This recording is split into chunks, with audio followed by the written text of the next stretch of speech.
Michael Sonnenfeld, welcome to Built to Sell Radio. Thanks for having me. Great to be here.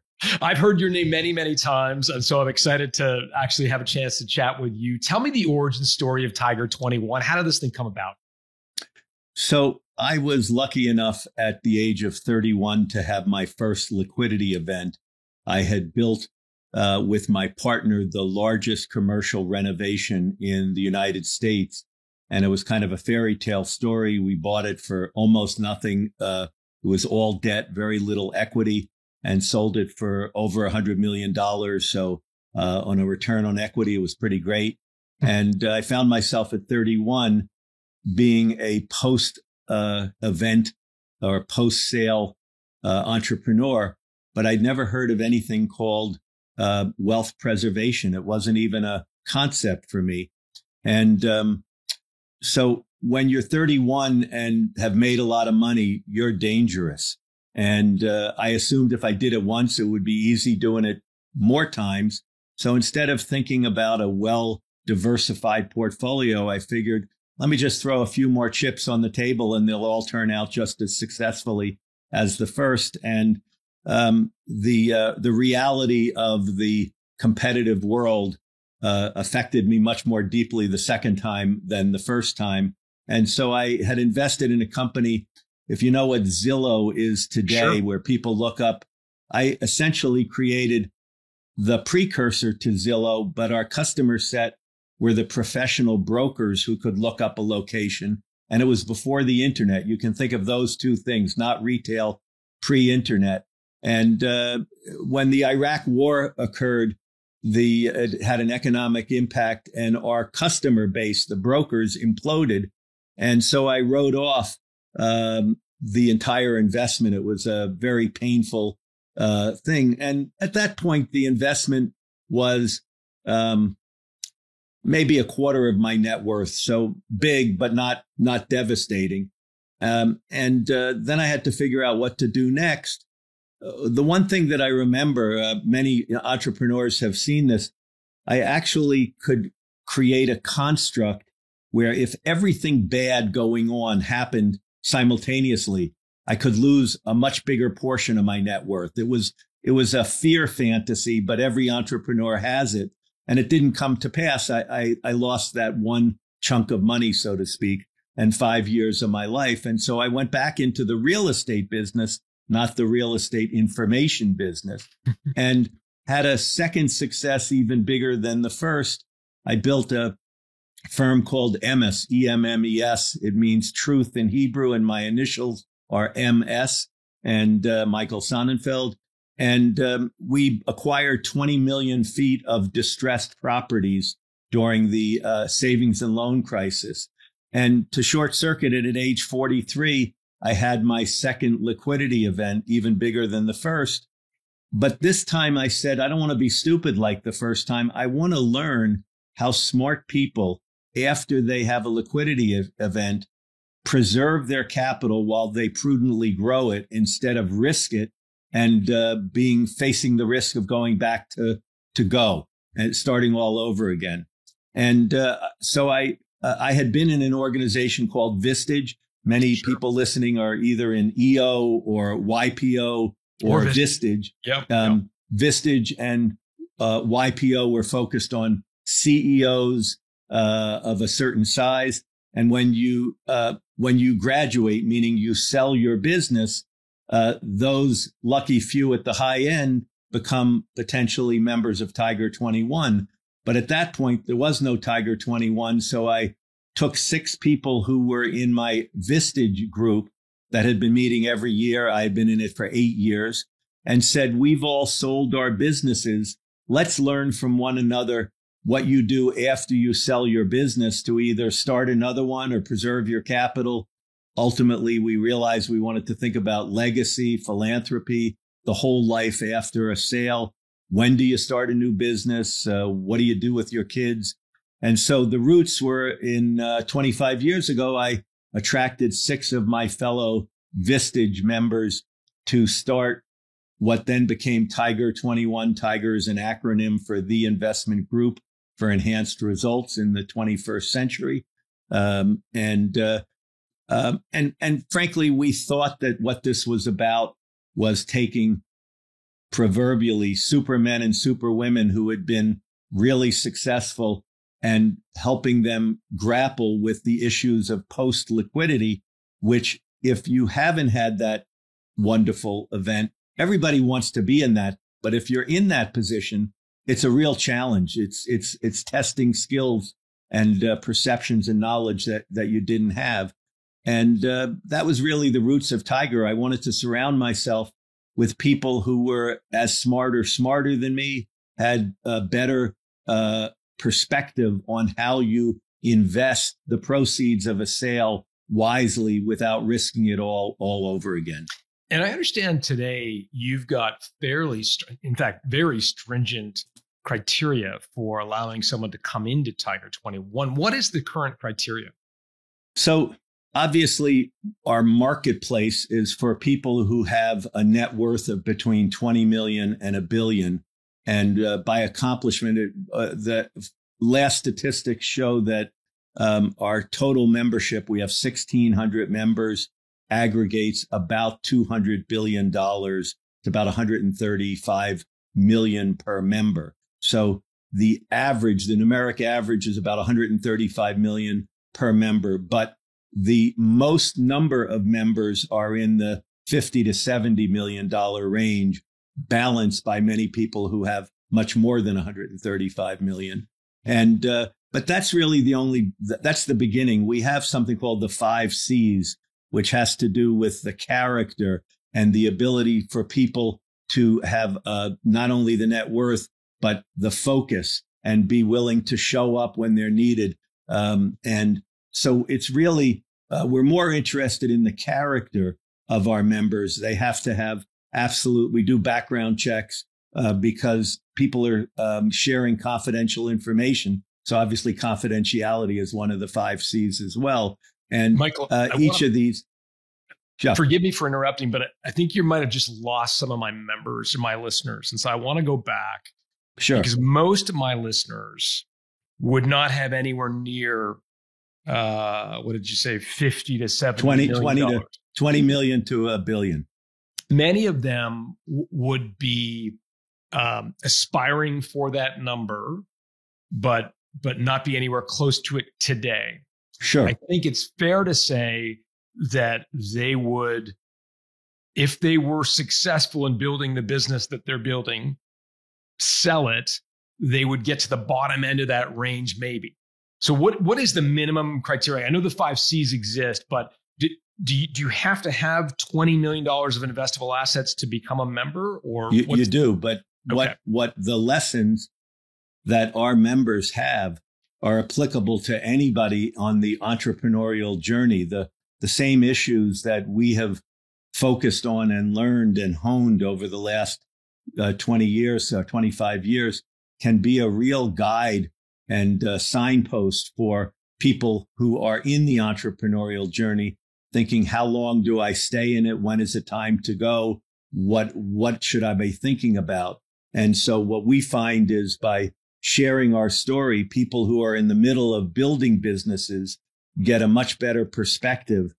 We've recently started recruiting what we call pre-liquidity members so that they can prepare for the eventual sale. It doesn't matter whether your business is worth 2 million or 20 million or 200 million. You should be doing tax planning. You should be thinking about what life after the sale is about. You should be thinking about how it's going to affect your family and your life afterwards. So these are really quite applicable insights to anybody along the entrepreneurial journey. Well, let's talk about that. So let's imagine we're talking to an entrepreneur who is building a business, 5 million in revenue, $1 million of EBITDA, has started to think about their end game and starting to think, well, maybe in the next 3-5 years, I'm gonna sell. What should that owner be thinking about? Well, the most important 2 things about an entrepreneur is to imagine where the business is in its life cycle and where the entrepreneur is in his or her life cycle. Because obviously, if the business is a young business and has huge upside, if you're 80 years old, you might not want to hang around to see the upside. But if you're 40 years old, you might want to consider owning it for 10 or 20 years. So this notion of each person knowing where they are in their own personal life cycle and knowing where the business is likely in its life cycle. Some businesses, peak out. They reach a plateau, and for whatever reason, the skills of the owner or the marketplace doesn't allow them to keep scaling. Some people would say that's spinning their wheels to keep going with that business, although it may provide enough income that the owner wants to keep going down that road. So I would say really understanding the marketplace. It's obviously competition and how the future activity, but where is the business in, the curve of its future potential would be a good thing. And what about the owner who's got a lifestyle business, who, again, $5 million in revenue, $1 million of EBITDA, it's flat year over year, but he or she's paying for the cars and the boats and the trips and everything's being run through the company and things are good. And they see the prospect of selling for 3, 4, 5 times EBITDA. It's like, why would I ever do that? This thing's a cash cow. This is my gravy train. I'm good. What would you say to him? That's my point about understanding these two factors. One of the things that we talk a lot about is something called sticker shock. And what sticker shock is about is just the person you're talking about. They have a business that might be worth $5 million.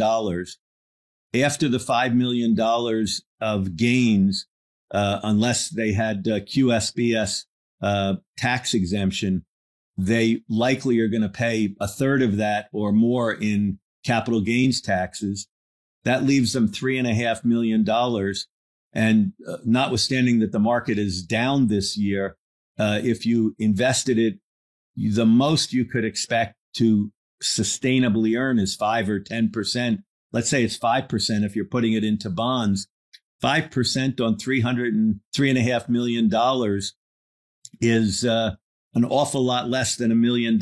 So if you keep the business going, you have $1 million and some tax benefits of owning the business versus the sticker shock that your income will go down dramatically if you just sell the business at a low multiple, pay the taxes, and then think about what interest is. So a lot of people don't go through that calculation. And when they're faced with that calculation, 5% of $3.5 million is, $175,000. So you were making $1 million a year owning a business, and then you sell it, and all of a sudden you're making $175,000. And you say, I can't even pay for that vacation that I had before, or the second house, or I can't even make a charitable contribution.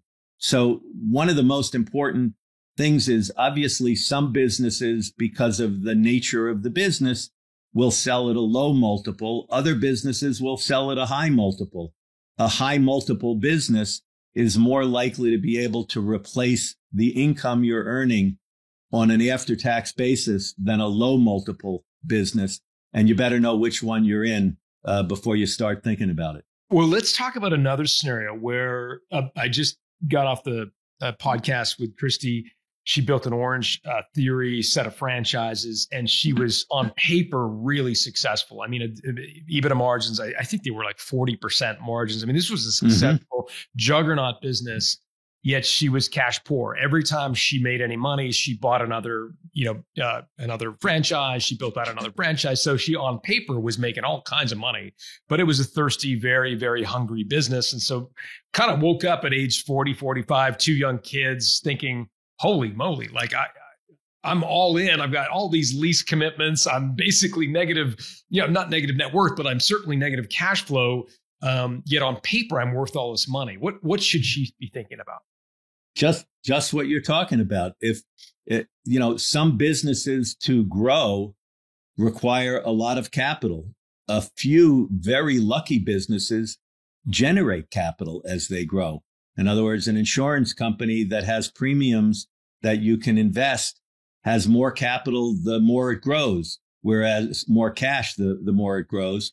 But most businesses, as they grow, need money to fund receivables and capital expenses and inventory. And so you better know what kind of business you're in, because growth, has two sides. Growth is both an ally and an enemy. And if you haven't figured out which is the dominant factor in your particular business, you probably shouldn't make a decision until you do. Okay. So certainly understanding where you are on the life cycle personally, as well as where your business is on the life cycle, is important to really reconcile and think about pre. Are there other practical, like if I was in a portfolio defense meeting with you, I realize they're, much larger businesses, but if I was in that, meeting, what would other entrepreneurs poke holes at in order to get me to think about if I was pre-liquidity event? The inherent risks in the business. When you think about the inherent risks in a business, there's new forms of competition. So if you owned a call center, as an example, where you had a couple hundred people answering phones, all of a sudden today with AI, you can replace 700 people with a desktop computer, and it's a better service to the customer. So you see literally, I think it's tens of thousands, if not hundreds of thousands of people going out of business or being let go because the call center that they operated at is going to be replaced by a simple desktop computer. So technology is a place where people really fool themselves if they're not on top of the technology that is either going to wipe out or enhance the business that they're in. Obviously, if you're the person who has the AI technology and you don't have the legacy assets of the call centers, you're the person that's going to put the call centers out of business, and you might have a bright future. So assessing risk is one thing. The other thing is that, inevitably, people's personal circumstances tend to either support or limit what they can put into a business. Sometimes you have a spouse that wants to have more time with you, or travel more often, or spend more money on going to the movies and going out to dinner, or whatever it might be, or would like you not to have so much money tied up in your house that you can't leave it in your business and let the business grow. The one thing that's overwhelmingly clear with the most successful entrepreneurs is, on average, they've had to delay gratification for decades as they sacrifice for their business and build extraordinary value. There's something called a marshmallow test.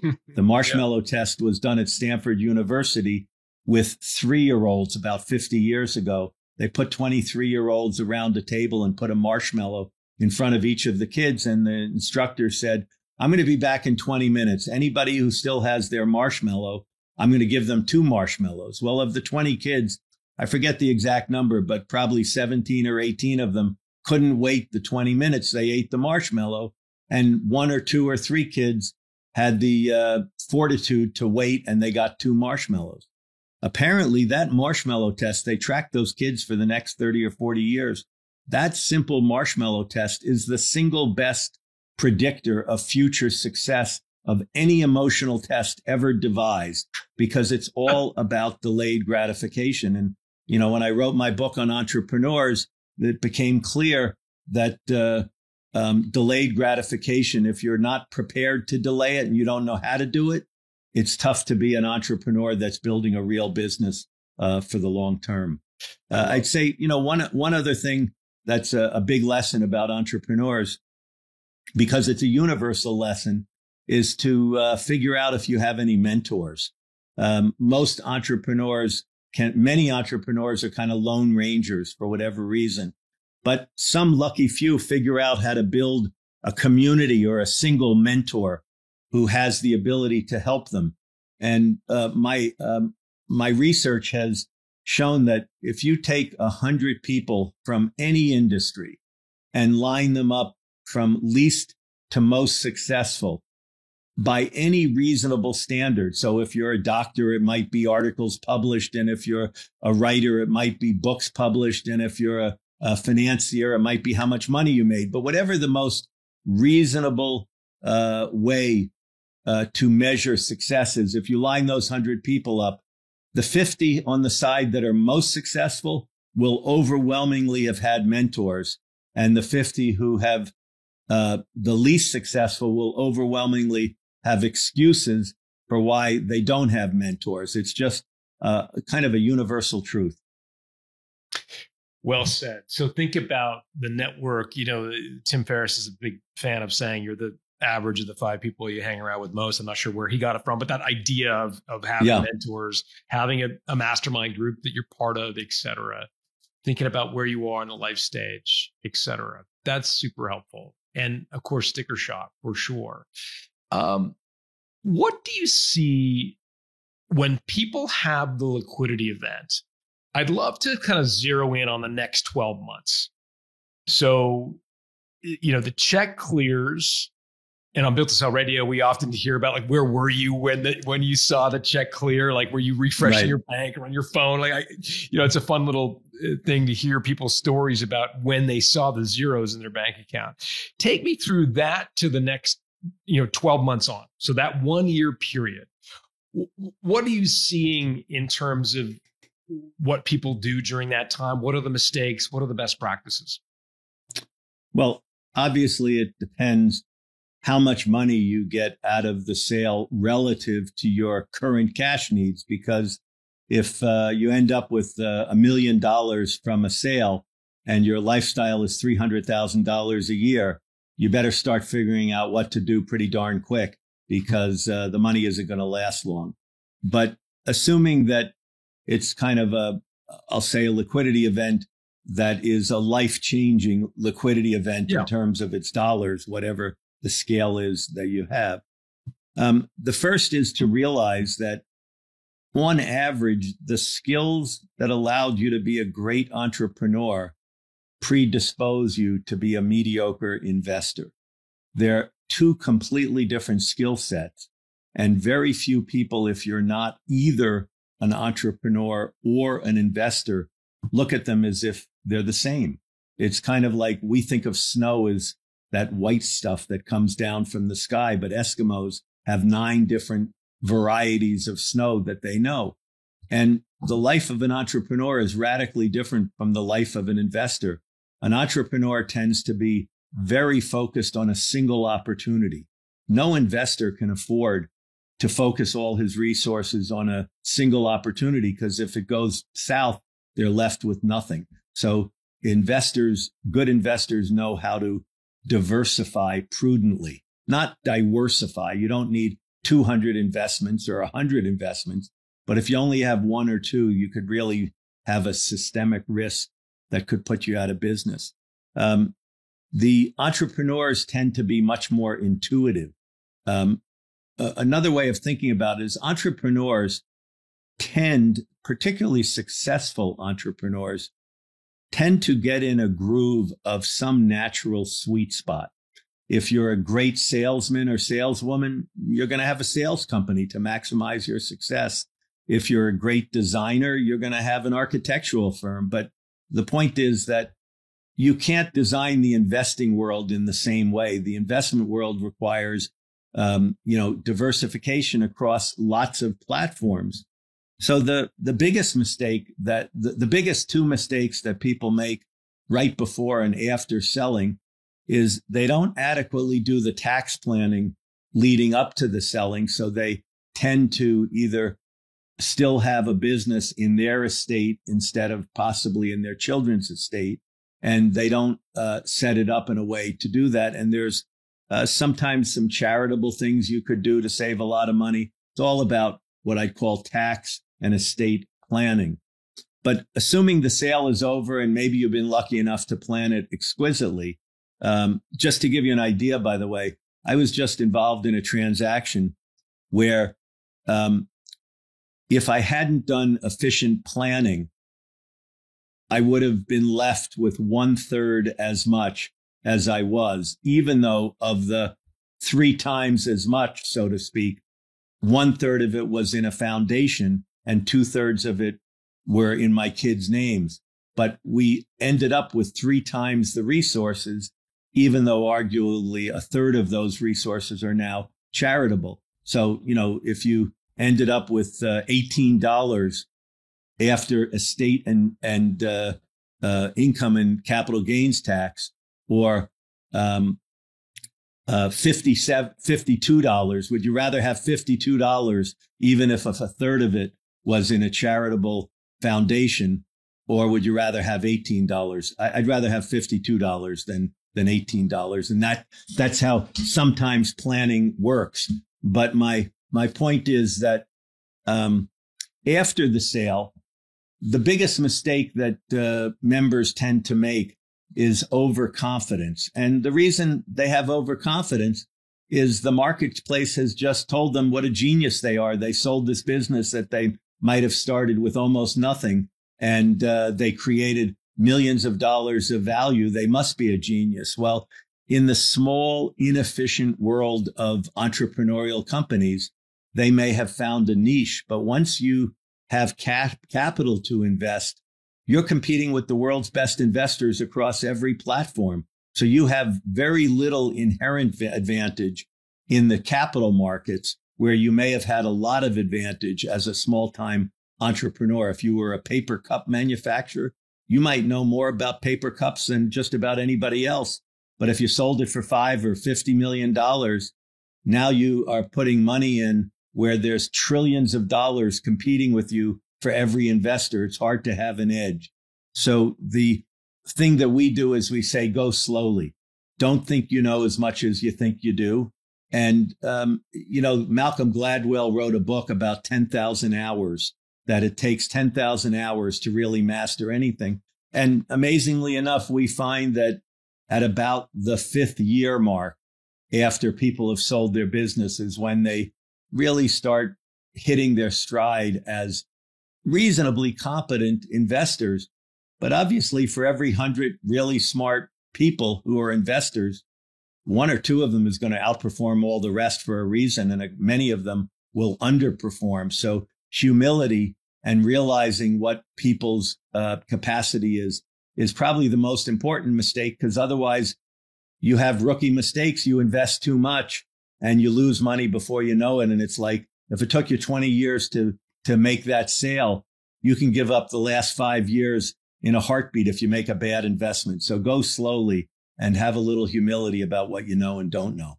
Obviously, anonymizing. Can you tell a story of someone who thought they knew more than they did and it didn't go well? Well, I'll tell a story of a member who was in our group. This is about 20 years ago, maybe a little less than 20 years ago, 17 years ago. And, they said, I have 80% of my portfolio in a fund that nobody had heard of called Madoff. And the group hadn't heard of Madoff, but the group said, as it turns out, I was in the group. I ran a fund at the time, and Madoff was one of my investments. But I had the discipline to have 14 positions, which meant each position had a 7% allocation. And we were generally making 10% a year. So even if I lost 100% of one position, I didn't lose the whole year's earnings. But the group just instinctively said, I don't care who Madoff is. We never heard of Madoff. You can't, as an investor, put all your eggs in one basket. And here's the reason why. Unexpected things happen and you don't know. And sure enough, a month later, Madoff blew up. But during that month, that member had left the group because he didn't think he had anything to learn from Tiger 21. He thought he had it all wired by having 80% of his money in Madoff. So that's a simple example. But, I know that after my liquidity event, when I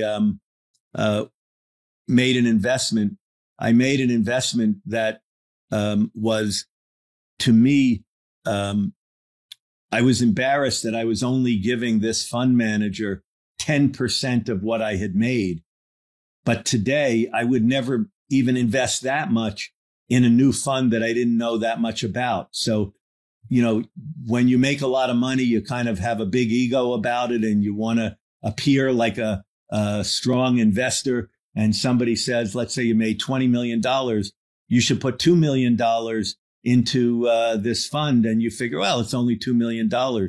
But maybe you should have only put $1 million because you should have had a diversified portfolio or $500,000. So you can get caught up in that. But I guess the other thing is that statistically, there's not a lot of evidence that if you have one success, that you're going to have two successes. It's kind of like a bell curve, that the number of people who have two successes is an awful lot smaller than the number of people that have one success. And the number of people who have three successes is even smaller again. And some people think it might be a power law, and some people think it may be a bell curve. It doesn't much matter. The point is that when people are successful with their first sale, they tend to be overconfident about their own abilities and not fully appreciate how lucky they've been. Obviously, luck tends to favor those who are willing to work hard and prepared to take the risk. So luck is an important part, but people tend to be overconfident, and that's the biggest issue. Is it hard for you to get that message across when you've personally been so successful? Like you, Michael, you've shared two stories on this pod of you having spectacular success before the age of 40. Forgive me for saying this. We're looking at each other. I dare say you're a few years past 40 now, and you've had other successes. I'll be 70 in October. And you've had other successes since then. You shared the one where you had the third, and then you had Tiger 21, which is this wonderful company that if you sold it, I'm sure would be worth many, many, many millions of dollars. Here you are saying be humble, but when we're looking at you, we're like, that guy's like a success. He can do it over and over and over again. Why can't? Yeah, I don't know anything about sports. It's not my particular focus. But anybody who thinks they could match the skills of the person they see on TV is only kidding themselves. We all have to look at ourselves in the mirror at 2 a.m. and say, who am I? And if you're not honest with yourself, you can't make any decision about your future with the right chances of success. What about angel investing? Because a lot of entrepreneurs sell, they've got some money, they look at the stock market and kind of go, oh, that's kind of boring. To get my 6, 7, 8% a year, I didn't understand. Did you say lottery investing? I said angel investing. I thought I heard lottery investing. No, look, I said angel. Angel investing is great, but it's not investing. It's a hobby. And I think the evidence will show that, of course, there are some great companies that came to market through angel investing. And there are some angel investors who have unique talents not to get caught up in the churn and the fashion and to ferret out a few good investments. But by and large, the biggest issue with angel investing is it's being priced by amateurs. So you're like lambs being led to slaughter. The companies that have angel investors, one of the reasons they have angel investors instead of institutional investors is the institutions know how to better manage the risk of a startup and therefore would value it at less. So they go to angel investors who get caught up with the interesting nature of the business or the product that they're creating or the service, but they don't know how to price risk. And what you find is angel investing is a lot like friends and family investing. What you find is when somebody's starting a business and they go to a friend or a family, the friend or a family member doesn't care much about the price. They don't care whether the pre-money value is $1 million or $10 million because they say, if this is successful, I'm going to make money. And if it's not successful, I'm going to lose my money anyway. So what's the difference about the price? Well, that might be true on a single investment. But if you're making tens or dozens or hundreds of investments, you better know something about the pricing of the investments, because many angel investments are overpriced, and it's like paying twice as much for a lottery ticket as its mathematical value is. Okay, so no to angel investing. That's helpful. No, I didn't say no. I wouldn't say no. What I would say is people need to have humility and understand their own limitations. Many people have made dramatic amounts of money as angel investors. Some of them, it was by pure luck, but some of them really had an edge. They honed an edge. Getting an edge in any kind of investing takes a huge amount of skill and a huge amount of perspective and a huge amount of humility. We can fool ourselves into having an edge, but the few investors that really do can really make a lot of money. Super helpful. I just literally the week prior to this dropping, I interviewed Rick and Royce, the two professors at Harvard who have really pioneered this idea behind entrepreneurship through acquisition on the back of their book, How to Buy a Small Business.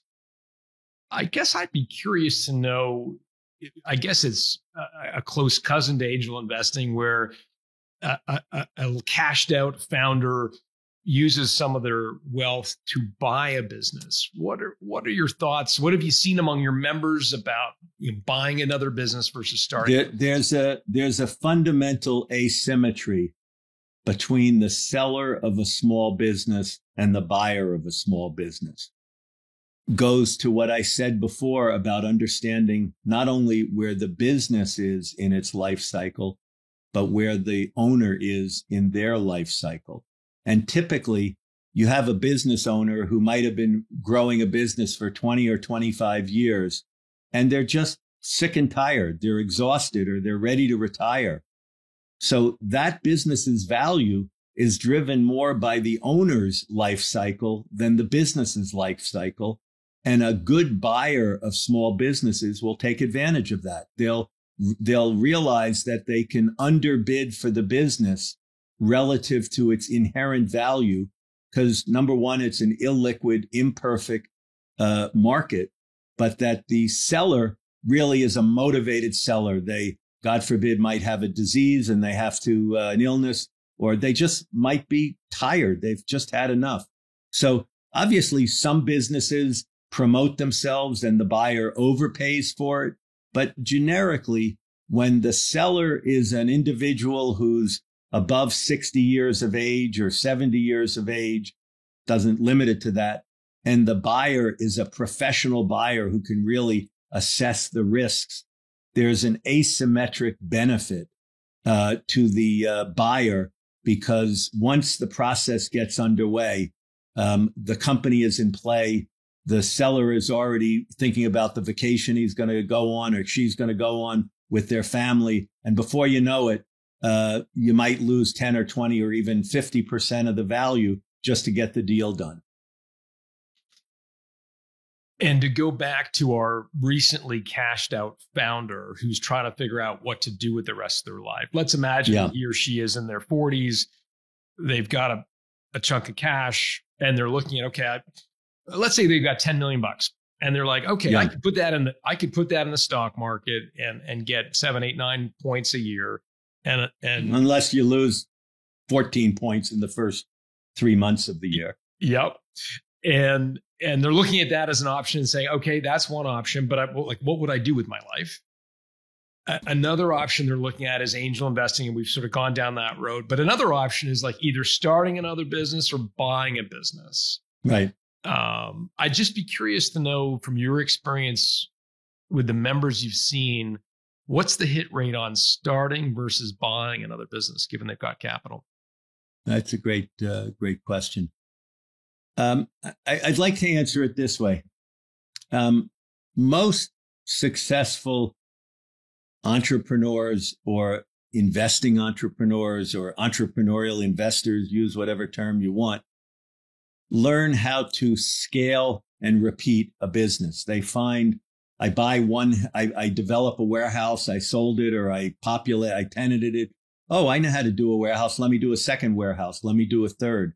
So much of American entrepreneurial or global entrepreneurial success is in businesses that are scale and repeat or repeat and scale. That's how, you own one bakery and you have 5 bakeries. You own one brokerage firm, you have 5 brokerage firms. that takes a certain kind of discipline and skill set. There's a smaller number of entrepreneurs, I happen to fit into this category, where you might only have 4 or 5 or 6, really, you might only have one, but in my case, 4 or 5 or 6 significant deals in your life. But you can't draw a string between any two of them. Each is completely different. I was in the real estate development business, and what does that have to do with Tiger? What does it have to do with buying distressed debt, and on and on and on? And my point is, when you are able to have these kind of one-off ideas, sometimes you can form that kind of business with very small amounts of money and make a lot of money. And if you can do it more than once, it adds up to a career. So I'm obviously far from the wealthiest man in America. There's hundreds, if not thousands, of people who are much more successful than me. But if you look at my successes, each one is completely different than the other, because that's the way my mind works. I get bored with what I did last time, and I want the challenge of doing something new. Well, the point is, I'm a great person to give $1 million to and say, start a business. But if you gave me $100 million, I'd probably waste it, because that's not my skill. So when you sell your business, you often think you want to take a big chunk of that to buy the next business. And of course, sometimes it works out and it's all in the details. There's no hard and fast rule. But the thing that I'm most amazed by is how few people, even at scale, realize you can take a small amount of money, and if you have the right set of skills, you can turn it into a very large amount of money, because we have the kind of economy where a good idea can raise capital, a good idea can borrow capital. A track record is important. Of course, your reputation and your integrity is important. But the essential point that I'm making is that most people who sell businesses falsely assume that even though they started their business with nothing and turned it into a very valuable franchise, the next time around they have to use a lot of capital to buy into the next business. And I spend a lot of time trying to convince people, if they really have the bug to go do another business, think about how to put in the least amount of capital and have it work out well. It's easier said than done, of course, but it's a real eye opener when you look at some businesses that were started with small amounts of capital and grew to very large businesses. What's the perfect amount of money? How high is up? There is no perfect amount of money. There's been studies that show that except under $100,000 or something, you can ask people who are worth 100,000 or 100 million how much more they want, or a billion, and almost universally it's 20% more. It's quite amazing. Everybody, the psychologists would say that you're anchoring on your own situation. Most people tend to anchor on their own situation. So most people want more because it's within the nature of the human spirit to reach for more. But if you're worth $100 million, you might want to be worth 120 or maybe 200, but $1 billion is out of your aspiration. If you're worth $1 million, maybe the magic is in 2 million or 5 million, but you'd never get to 100 million. And at each of these levels, you know, there's an interesting phenomenon that is quite remarkable. If you think about most people you know, they act and think as if their money is more valuable than their time. You see people driving across straight lines to save $1 on a gallon of gasoline. In the old days, people would, buy cigarettes across state lines because it was cheaper. They didn't value their time. And there's a lot of things, somebody goes from New York to San Diego, they can get a cheaper ticket if they stop in Kansas City and switch planes. But I'm not stopping in Kansas City because my time is valuable. I need a direct flight. So the question is, another way of asking the question I think you were asking is, at what point is your time more valuable than your money? And it obviously is at a different point for just about everybody. Different people do that. So there's no simple answer. Interestingly enough, in the Tiger community, this may sound very aspirational. The number, believe it or not, is something like $100 million. At above $100 million, people are flying private because their time becomes so valuable that if you want to go from point A to point B and you went by commercial air, it might take 9 hours because you have to go 2 stops. But if you can fly in 45 minutes, how much is your time worth an hour? And at every scale, people do it. At numbers much lower, you have to become kind of a guru to have $1 million and say, my time is still more valuable than my money. I'd rather spend time with my kids or spend time with my children or give up something. But at every level, people should be really thinking about a goal which says, when would my time be more valuable than my money? Spending time with family, loved one, kids, pursuing hobbies, philanthropy, doing good in the world. When are those things more valuable than the cost? And when am I willing to spend a little more to get that time or get that opportunity or give it? And so I don't think there's any perfect amount, but I think it would be really good to think about, when is your time more valuable than your money? And practically, you gave a great example. I've got to fly New York to LA and, stopping 9 hours, et cetera. How would one go about starting to make those decisions when time is worth more than money? There's been many studies about small entrepreneurial businesses. And it turns out, I don't know if it's still true, but this was true when I was in business school. When they looked at thousands of businesses, the owners were achieving from an economic standpoint. The money they were making either valued the capital they had in the business at zero, or the money they were making valued their time at zero, and it gave them a return on their capital. So it's an unusual thing in a business, but small single business owners very often can't achieve levels of performance that both pays them for their time and the return on capital. So one of the things that we do at Tiger, I often do, is I ask somebody, what's the value of your time per hour? Because most entrepreneurs don't think about the value of their time per hour. And, simply put, if somebody has I'll make this just I don't know if it's the right way to think about it, but if you're worth $5 million, you might think you can make $500,000 a year. But if you're paying your assistant $50,000 per year, intuitively, your time is worth about 10 times what your assistant's time is worth. Well, if your assistant can do something in an hour that takes you a half an hour to do, which is the better use of time? It's a lot better use of time for your assistant to do the job in an hour, because your time is worth 10 times as much in terms of the business. I'm not talking about people's worth. I'm just talking about when you have to assume tasks. So most entrepreneurs don't think that way. They don't really think, what's my time worth?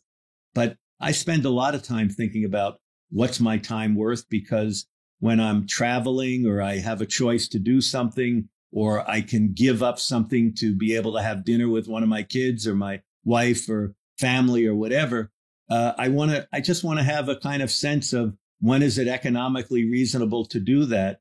And if entrepreneurs thought a little bit more about the value of their time, and then saw whether, given the value of their time, is the business making enough to justify their time and the return on capital, it's a real eye-opener for a lot of entrepreneurs. You've got such a unique lens into 1,600 of these very, very wealthy people, average net worth 200 million or whatever you said.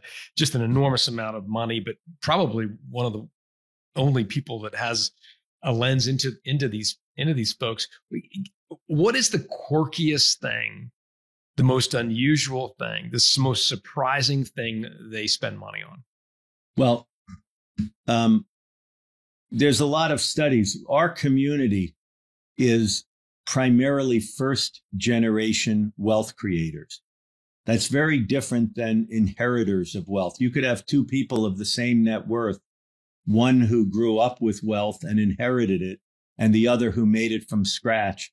And those two people, you couldn't recognize them as being from the same species. Why? Because when you grow up with wealth, you tend to learn to be more understated. So your clothes might be of better quality, but you might not have a large closet full. It's quality over quantity. When you grow up with nothing, sometimes you have, not so much with entrepreneurs, but, if you look at movie stars and other things, a lot of flash. First generation wealth creators, they grew up so poor that they just want to surround themselves with glitz and flash and fancy cars and fancy suits. And you see so many first generation wealth creators, not in businesses, more in the arts and sports. And the reason is, by the way, that when you're an entrepreneur building a business, that requires real dedication and real discipline. You don't have a God-given gift of a voice or an arm that all you have to do is exercise it to make money. You really have to sacrifice for decades. So when you can make the tens and hundreds of millions of dollars that movie stars and rock stars and basketball stars can make, they tend to not value money as much as people who have to spend 20 and 30 years do it. You hear all these stories of football players that made millions of dollars but are broke by 40. Same with movie stars and all of the arts, because what makes them successful is a God-given gift, and they don't realize it. Whereas most entrepreneurs don't have God-given gifts. They have disciplines, hard work, and ideas, failure and success, and they have to slog it through. And unless they're really disciplined.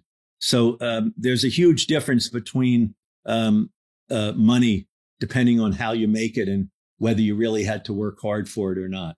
Okay. And by the way, when I say that, if you look at somebody like Madonna or any great artist, there's huge discipline. I'm not minimizing that, but you still see so many of people in the sports entertainment worlds that have squandered the millions and millions of dollars that they've made by the time they're 40 or 50 years old. And you don't see that in the entrepreneurial world, people who've sacrificed for 20 or 30 years. So what's the most odd behavior when you have first generation wealth creators? They're uncomfortable. They still might be flying coach instead of first class, but there often is one thing that they pick that's very quiet, that they don't want to flash. So I've been in meetings where somebody is wearing a suit that's off the rack. They came in a taxi instead of a limousine. They flew coach, but they're wearing a $100,000 watch because that's the one thing that they splurged on. Or somebody else still lives in a modest house and flies coach, but they're wearing a Brioni suit because that's the thing they splurged on. When you create significant wealth from very modest means, very often the disciplined people allow themselves to pick one thing that somehow resonates with them beyond belief. It could be a car, you might be driving, I don't know whether it's a Rolls Royce or a Maserati or whatever it is. But other than that, but you might still be you might have a car that's worth more than your house. You see that kind of stuff. One of the things that I've heard among our guests who have sold a company consistently is how hard it is for them to live off their capital. So that's the sticker shock that I was talking about. Yeah. And in some cases, it may be not necessarily that, what's the word I'm looking for? It may not be an obvious thing. It may be just almost like a weird idiosyncrasy. Like they could have many millions of dollars on any spreadsheet. They would have enough to sort of live for the rest of their life. But they still struggle with, quote, living off their capital. They've spent 20, 30 years always building. And they all of a sudden say, they're trying to take a breath at 60 or 70 and they just can't be comfortable living off their capital. When you say comfortable living off their capital, you don't mean that they're capital constrained. You mean emotionally, it's difficult to live off their emotional. Correct. Sure. You see that in any community, in any type of world where they've had to have limitations imposed on them for any reason, somebody getting out of jail. I'm just using that as people from the Holocaust, people who grew up desperately poor, who just can't enjoy something. It's just the habit forming nature of disciplines. In the case of the entrepreneur, what's forming the habit is you can't be a successful entrepreneur on average unless you're willing to be really disciplined and have delayed gratification. So once you have that success, for so many years, you were flying coach and telling yourself that first class was a waste of money, that now that you can afford it, you can't justify it. My partner used to have a sign on his night table that said, "Fly first class. If you don't, your kids will." Great example. Are Tiger 21 members happy? My wife's grandmother used to say, "Rich or poor, it's good to have money." And my point is that Tiger 21 members, it's within the human condition to always want more. I would say Tiger members are not much happier than any other cohort because it's the desire to achieve and the ambition that stays with you even after you sell a business that propels you to keep going and doing new things. But obviously, to the extent that one achieves wealth, certain things that make other people unhappy might affect you less. But having that perspective is very difficult because the minute you're no longer worrying about your next sale, you might be worrying about your kids, or you might be worrying about the next house, or you might be worrying about the markets. One of the things that people don't realize is when you have significant wealth, that anybody who sells a business, doesn't matter again whether it's 5 million, 50 million, or 500 million, is now you have assets that you protect, that you become worried about. So if you were, no matter how wealthy you are in the last 90 days, you'd be looking at the market and saying, "Oh my God, where is this going?" And you wouldn't be too happy if you were fully invested. You'd be worried and nervous about the market. So there's something in the human nature that no sooner do you solve one problem than you're worrying about the next. But in terms of fulfilling, money is kind of a false trap, but there's no question that people who've enjoyed success have the opportunity for a kind of self-confidence and a achievement level that many people aspire to. And it's nice to have that kind of confidence. I was talking to a family member a few days ago about a struggling business, and I don't know anything about that business. So I was wondering, could I offer any advice? And they were thinking about closing down the business. And at the time, I really couldn't. But then a couple days later, I realized I did have some advice, which is if you're thinking about closing down a business, don't have a long exit plan, because if you have a long exit plan that's based on a lot of assumptions, very often those assumptions don't pan out. So the minute you've realized that you have to close down a business, do it with all speed as possible, as humanly as possible, and as genuinely humanely as possible. But speed is warranted because nothing goes according to plan. And if you have an intricate plan, it often doesn't work out. And my point is, I had some satisfaction that I've actually had enough experience to have seen when intricate planning that are built on levels of assumptions based one on the other don't work out. So it was one of those cases where I'm going to be 70 this year. I said, maybe I do have some accumulated wisdom that can help somebody facing a problem like that. And I'm not sure if I'm happy, but I was gratified that I could share some wisdom from at least my experience. Fully well understanding it may not be applicable to the situation, but at least it's a reference point I could be helpful with. Yeah, for sure. I was, to go back to your point about wealth not always creating happiness, but creating a set of new challenges. I interviewed a guy named James Ashford about 8 weeks ago, and he related a great story. He said, like, I grew up poor. And so my kids, like when I was a little kid, I went to the local school, and that was where there was no option. I was going. And right. Then, when we first had kids, he's like, they went to the local school because I had no options. And then I suddenly sold my business for many millions of dollars.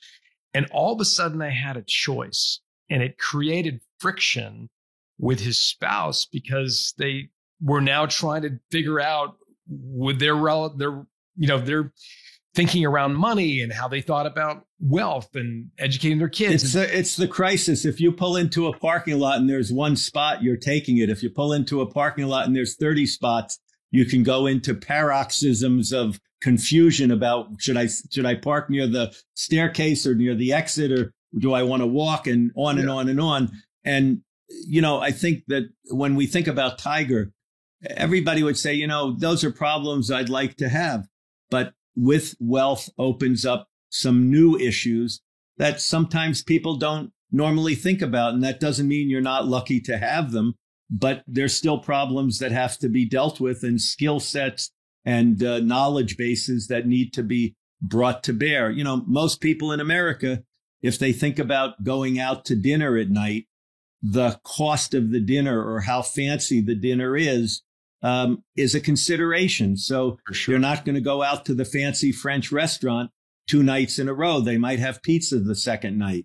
Well, for your listeners, most of them are not worrying about what the cost of the dinner is. So now they have to say, do I really want 2 French dinners in a row? Is that what I want? It's not about money.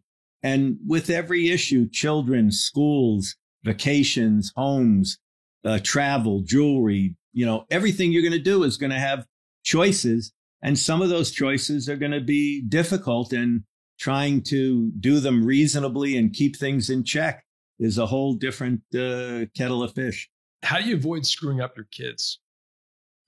That's the number one question that Tiger members ask. That is we used to think the primary purpose for Tiger was to help people invest their capital. But if you listen to the conversations, there's a lot more emphasis on avoiding screwing up the kids. And I think, the only answer I can say is the following. The issue isn't whether you have money or not. It's whether your kids feel that they've grown up in an environment of unconditional love. Many parents are so tied up in their work that their kids really don't feel the confidence that comes from growing up in a house with unconditional love, and knowing that no matter what happens, they'll be supported by their family, and that their family is there to sacrifice for their well-being. Doesn't matter how many zeros you have. If your kids grow up with a sense of unconditional love, they're going to fulfill their best potential. And if they feel like they're on a treadmill where they have to produce just to get your attention, they're going to do all sorts of crazy stuff to themselves and to the family that probably won't work out that well. Sage words of wisdom, as have all of your words today. I'm super grateful for you taking the time, Michael. I know you're a busy guy, and I think you've really given our listeners a ton of wisdom and things to think about, both before they exit, along with during the years that follow. So thank you for spending the time with me.